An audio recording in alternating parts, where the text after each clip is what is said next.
সালাম আলাইকুম। আশা করি সবাই ভালো আছেন। আমিও সেই বাউল শিল্পের ফাঁসি চাই, যে ব্যক্তি আল্লাহর সম্মানে আঘাত করেছে, আল্লাহকে নিয়ে সমালোচনা করেছে। এবং একটা আশ্চর্য হচ্ছে, বলা হয়ে থাকে এটা নাকি 90% মুসলমানের দেশ, কিন্তু আমার কোনো দিক থেকে মনে হয় না কেন 90% মুসলমানের দেশ। কেন সবগুলো সেকুলার, নাস্তিক বেশিরভাগ। সত্যি কথা বলতে, যদি ইসলাম প্রিয় মানুষের আপনি পার্সেন্টেজ হিসাব করেন তাহলে 20 থেকে 30%। এবং বাকি যেগুলো 90 বলা হচ্ছে, এখানে 50 থেকে 60 এগুলো হচ্ছে মিক্স। এরা ইসলামকে তেমন একটা আপনার ব্যক্তি জীবনে আনতে দেয় না। অর্থাৎ ইসলাম তো ইসলামের মতো থাকবে, আমরা আমাদের মতো চলবো। ইসলামের কারণে যদি আমাদের ব্যক্তি জীবনে বাধা আসে, তাহলে সেই বাধাকে আমরা ইসলাম দিয়ে পরিবর্তন করবো না, অর্থাৎ ইসলামকে পরিবর্তন করে ফেলবো, আমাদের জীবনে যেন কোনো পরিবর্তন না হয়। ঠিক এই টাইপের।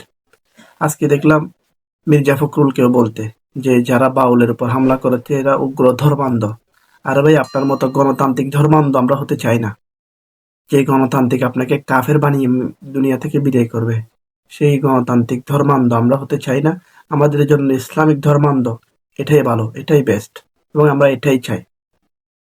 আরো কয়েকজন সুশীল মার্কা দেখতেছি, এটা সুশীলগিরি করে করে আমাদের দেশটাকে ধ্বংস করে দিয়েছে।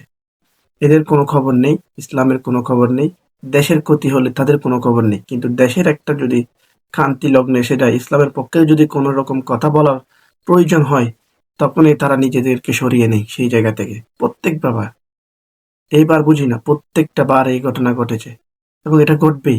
কারণ এরা কখনো ইসলামকে তেমন ভাবে আঁকড়ে ধরবে না, কারণ ইসলামকে যদি আঁকড়ে ধরে, আপনার মদ, গাঁজা, ঘুষ সবকিছু বন্ধ হয়ে যাবে।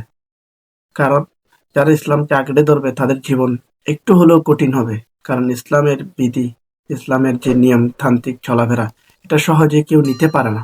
এই জন্য হয়তো পৃথিবীর অধিকাংশ মানুষ ইসলামিক শাসন ব্যবস্থাকে পছন্দ করতে চায় না, গুটি কয়েক ধর্মীয় এবং ধর্মান্ধ, বলবো আমি, ধর্মান্ধ লোক ব্যতীত।